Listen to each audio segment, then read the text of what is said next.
जय Hind everyone. CAPF exams round दी corner है और उसकी प्रिपरेशन बहुत पुख्ता होनी चाहिए और इसी के लिए इस बार हम लोग लेकर आ रहे हैं एक प्रिपरेशन स्ट्रैटेजी जिसमें पेपर की टेंशन खत्म होगी, क्योंकि बहुत सारे बच्चों का डाउट है कि भाई अब इस पेपर के लिए लगना कैसे है, ऐसे है तो उसको कैसे लिखना है, कौन कौन से टॉपिक्स प्रिपेयर करने हैं, क्योंकि ये एक बहुत ही वाइड सेक्शन हो जाता है और कहीं से भी ऐसे पूछ लिया जाता है, राइट। चाहे वो ऐसे हो, कॉम्प्रीहेंशन हो, आर्ग्यूमेंट राइटिंग हो, हर एक चीज़। और उससे भी ज़्यादा ज़रूरी कि कॉम्प्रीहेंशन के अलावा हम लोग ग्रामर पोर्शन पे कैसे कमांड हासिल करें। तो लेट मी टेल यू कि ये स्ट्रैटेजी और ये वीडियो बस उसी के लिए है जिसमें आपको पता चल जाएगा एंड तक कि कौन से वो ग्रामर के टॉपिक्स है जिसको आप कवर कर सकते हैं, कितना स्कोर आपको पाना है और कैसे आपको इस एग्जाम को क्वालिफाई करना है। तो चलिए शुरू करते हैं। सबसे पहले एक बार डिस्कशन कर लेते हैं। भाई लैंग्वेज इंग्लिश होने वाला है, एज वी ऑल नो। ऐसे खाली बायलिंगुअल होगा, ठीक है। टाइमिंग आपकी 3 घंटे होगी एज अ टोटल, 2 बजे से लेके 5 बजे तक। नेगेटिव मार्किंग नहीं है बच्चों, ट्राई दिस। सो अगर हम लोग देखें तो ये ऐसे आपका कितने मार्क्स का जाता है, ये है 80 मार्क्स, राइट। जिसमें ऐसे होता है 6 क्वेश्चंस और जिसमें से आपको चूज कितने करने होते हैं, 4 क्वेश्चंस, राइट। उसके अलावा बात करते हैं आर्ग्यूमेंट राइटिंग। 2 आर्ग्यूमेंट्स होंगे आपके पास 20 मार्क्स के, तो total it goes for 40। Then report writing 2 होंगे 10 marks each, again it goes to 20। Precis 1 होगा 15 मार्क्स का, it goes to 15 marks. Passage आपका 5 क्वेश्चंस होंगे जिसमें, ठीक है, तो आपके अल्टीमेटली 4 मार्क्स चला जाएगा कितने में, तो ये 20 marks. And last is your sentence correction and other grammar portion. वो टोटल कितने मार्क्स का होल्ड करता है, वो आपका होल्ड करता है 25 मार्क्स का। नाउ इन दैट केस अब आप ये देखो भाई कि ये है आपके सामने पेपर और आपको ये पता करना है कि अब इस पेपर में ये जो सीएपीएफ का आपको पेपर दिया गया है, जनरल स्टडीज एस इन कॉम्प्रीहेंशन, अब आपको ये कैसे फाइंड आउट होगा कि मैम कौन कौन से टॉपिक्स हम प्रिपेयर करने वाले हैं। तो एक बार ओवरव्यू लेते हैं इस प्रीवियस ईयर क्वेश्चन का, पेपर का, जिसमें ऐसे दिए हुए हैं। क्वेश्चन कहता है write essays on 4 of the following in 300 words each. मतलब जो आपका ऐसे होगा वो आपको 300 वर्ड्स के अंदर अंदर कंपाइल करना है, जिसमें से पहला दिया है साइबर अटैक। ये सब सोशल इश्यूज और ये आपके हिस्टोरिकल, ठीक है, इन सारी चीज़ों को, इकोनॉमी इश्यूज, सिक्योरिटी इश्यूज, इन सबको कवर करते हुए हैं। India as an emerging leader, the Indian diaspora and its contribution to post-independent India, education and awareness, ये आपका क्या है, सोशल इशू है। ई वेस्ट और लास्ट आपका क्या है, the geographical and linguistic diversity of India in its real wealth. तो चलिए अब हम एक बात बताते हैं आपको जो कि बहुत इंपॉर्टेंट होने वाली है आपके लिए, कि आप एसेज में कौन कौन से पॉइंट्स को टारगेट करिए। और अगर आपने इन सेक्शंस को कवर कर लिया है तो हम पिछले 7 साल के, मतलब लास्ट 7 ईयर्स पेपर्स को उठा के हम आपको एक एग्रीगेट बताने जा रहे हैं, जिसमें अगर आप इन टॉपिक्स को कवर कर लेते हो तो आपका ऐसे सेक्शन फॉर श्योर कंप्लीट होगा। जिसमें से सबसे पहले अगर आप इंडियन पॉलिटी को टारगेट करेंगे तो इंडियन पॉलिटी, ठीक है, इंडियन पॉलिटी से रिलेटेड जितने भी टॉपिक्स हैं आप उनको कवर करते चले जाइए जो करंट अफेयर से रिलेटेड है, ठीक है। उसके अलावा second is your social issues. अब सोशल इश्यूज में आपका आ जाता है, ठीक है, विमेन एम्पावरमेंट हो जाता है, पॉवर्टी हो जाता है, एजुकेशन हो जाता है, women as a social leader, women in social issues, women in defence forces. तो विमेन का ही एक बहुत वाइड एस्पेक्ट आपको क्लियर होना चाहिए। उसके अलावा थर्ड आप जोग्राफिकल रिलेटेड इश्यूज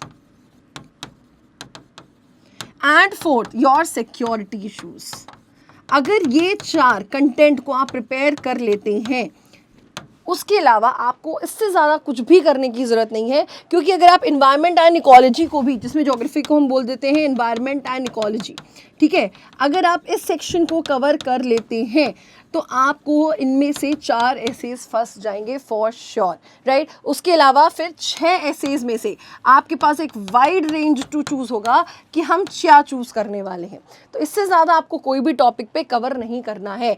एंड फिर भी समझ में ना आए कि मैम एसेज कैसे लिखने हैं, तो उसके लिए मेजर कल्चरल क्लासेस की, एमकेसी की offline and online already classes run कर रही हैं, जिसके लिए आपको क्या करना है, कॉल करना है 9696330033। एंड इन एनी केस आपको लगता है कि आप खुद से भी प्रिपरेशन कर सकते हैं तो ये भी आपके बहुत काम आने वाली है, ठीक है। अपार्ट फ्रॉम दैट ये तो था ऐसे जिसको हमें कवर करना है कितने में, 300 वर्ड्स में। नेक्स्ट हम लोग बात करते हैं आर्ग्यूमेंट्स राइटिंग की। अब देखो बच्चों, ये जो आर्ग्यूमेंट राइटिंग होता है, दिस सीम्स ईजी, बट जब हम लिखने की कोशिश करते हैं तब वो कंटेंट हमारा क्या करता है, काउंटरैक्ट करने लगता है, राइट। तो इसके लिए सब ये जो टॉपिक्स दिए थे हमने आपको, ये जितने भी आपको कंटेंट दिया है ये ऐसा नहीं है कि सिर्फ ऐसे में काम आने वाला है, कंटेंट एक रहेगा बट मैटर अलग अलग में चला जाएगा, चाहे वो आर्ग्यूमेंट हो, प्रेसी हो, कॉम्प्रिहेंशन हो, कोई भी करंट का टॉपिक वो सब आपको कवर करके देगा। Is that clear? और उससे भी ज़्यादा ज़रूरी है कि आपका टाइम स्लॉट क्लियर होना चाहिए कि आपको कितने समय में कौन सा कंटेंट कवर करना है, राइट?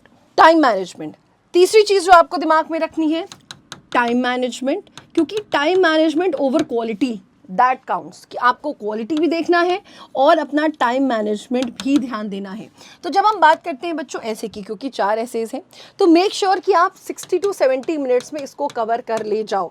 अगर आप इसको 60 to 70 मिनट्स में कवर नहीं कर रहे हैं तो फिर आप बाकी के पोर्शन को क्या करोगे, उसमें आप कॉम्प्रोमाइज करेंगे, ठीक है? Then we talk about argument writing. Argument writing के लिए आपके पास 30 to 40 मिनट्स में कवर करने का सेक्शन होना चाहिए, ठीक है? I am talking about the time limit, कि प्रैक्टिस इतनी होनी चाहिए कि इस टाइम लिमिट में हम हर हाल में कवर कर ले जाएं, ठीक है? रिपोर्ट राइटिंग 15 से 20 मिनट के अंदर अंदर ये कवर होना चाहिए, ठीक है? टॉकिंग अबाउट प्रेसी, ये भी आपका 15 to 20 मिनट्स में कवर होना चाहिए, ठीक? पैसेज कॉम्प्रिहेंशन टफ नहीं आएगा बच्चों, पिछले 7 साल का उठा के देख लीजिए, आप पढ़ोगे और बहुत ही डायरेक्ट आंसर्स आपको मिल जाएंगे। तो कॉम्प्रिहेंशन के लिए मुश्किल से 10 से 15 मिनट ही निकालेंगे। और जब हम बात करते हैं ग्रामर पोर्शन की, सबसे पहले आप लोग एग्जाम में ग्रामर पोर्शन ही उठाओगे, क्योंकि ये वो पोर्शन है जिसमें 25 में से आराम से 22-23 कॉन्कर किए जा सकते हैं। And let me tell you, क्योंकि आप सीएपीएफ के स्टूडेंट्स हैं तो फॉर श्योर आपका एक ऑरा है, यू हैव अ लेवल, तो आप इसमें से 25 मार्क्स में से आराम से 22-23 मार्क्स उठा सकते हैं। और इस ग्रामर पोर्शन को बहुत ज़्यादा देने की ज़रूरत नहीं है, it has to be only 10 to 15 minutes. आपकी प्रैक्टिस इतनी होनी चाहिए कि 10 से 15 मिनट के अंदर अंदर आप इसको कवर कर ले जाओ, तभी बाद में एक बार रिविजन का भी टाइम बच जाएगा। Getting it? अब उसके अलावा मैम ये बताइए कि कौन कौन से ग्रामर के टॉपिक्स हमारे लिए इंपॉर्टेंट हो जाते हैं जिसको हमें कवर करना है। ये ग्रामर के टॉपिक्स बहुत इंपॉर्टेंट है आपके एग्जाम्स को लेके, जिसमें से सबसे पहला आता है यूज़ ऑफ प्रेपोजिशंस, ठीक है?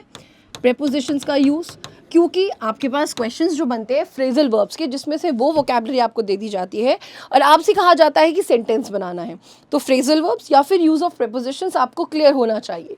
सेकेंड, चेंजिंग ऑफ वॉइस, और third is your changing of speech, direct to indirect या इनडायरेक्ट टू डायरेक्ट, इसकी भी क्लैरिटी होनी चाहिए।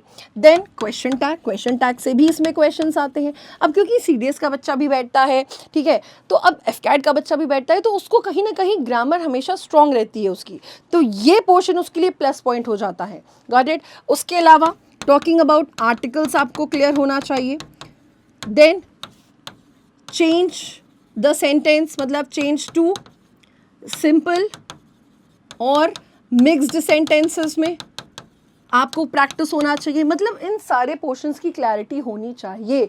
Use of correct form of verb, ठीक है, use of correct form of verb, तो ये वो 7-8 टॉपिक्स हैं जिनको हमें बहुत अच्छे से क्या करना है, कवर करना है। और उसके अलावा जो rewrite the sentence as directed आता है उसको भी ध्यान से पढ़ना है, करेंगे, क्योंकि वो बिल्कुल टफ नहीं होने वाला बच्चों। ये एक बहुत ही मॉडरेट सेक्शन होता है, कॉम्प्रिहेंशन बहुत ही मॉडरेट सेक्शन होता है, तो आप इससे अपने मार्क्स स्कोर कर सकते हैं बच्चों, समझ रहे हैं? सबसे ज़्यादा मार्क्स आप कौन कर सकते हैं ये ग्रामर पोर्शन से, पैसेज से। प्रेसी आपको लगता है टफ होता है, बट बिल्कुल टफ नहीं है बच्चों, जितना जितना आप प्रैक्टिस करते चलो जाओगे तो ये 3 ऐसे पोर्शंस हैं जिससे आप सबसे ज़्यादा मार्क्स कवर कर सकते हैं। Getting it? अब बाकी ऐसे आर्गुमेंट और रिपोर्ट, ये एक डिस्क्रिप्टिव पोर्शन थोड़ा ज़्यादा हो जाता है, जिसमें एग्जामिनर का मूड भी थोड़ा सा डिफर करता है।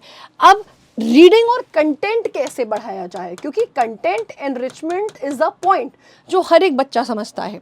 उसके लिए न्यूज़पेपर में सबसे इंपॉर्टेंट सेक्शन होता है एडिटोरियल सेक्शन। कौन सा सेक्शन होता है? Editorial section. उसके अलावा इंग्लिश मैगजीन्स,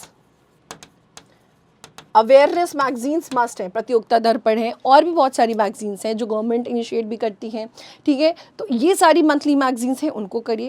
एंड उसके अलावा mock, full fledged mock must है देना, राइट? अब इसके बावजूद अगर आपको लगता है कि कहीं ना कहीं चीज़ें लैक कर सकती हैं और आपको फर्स्ट गो में ही अटेम्प्ट क्लियर करना है, तो major culture classes is always open and there is no better option that major culture classes, be it online and be it offline. And the last thing which you need to know is ये बच्चों देखो comprehension का ही पूरा section दिया गया था, ठीक है। ये क्वेश्चंस हैं, बहुत आसान है, ठीक है। उसके अलावा ये रीराइट द सेंटेंसेस, ये फ्रेजल वर्ब्स है जैसा कि बताया था, और फिर इनका क्या करना है, सेंटेंस बनाना है जिसमें शब्द की क्लैरिटी होनी चाहिए, है ना।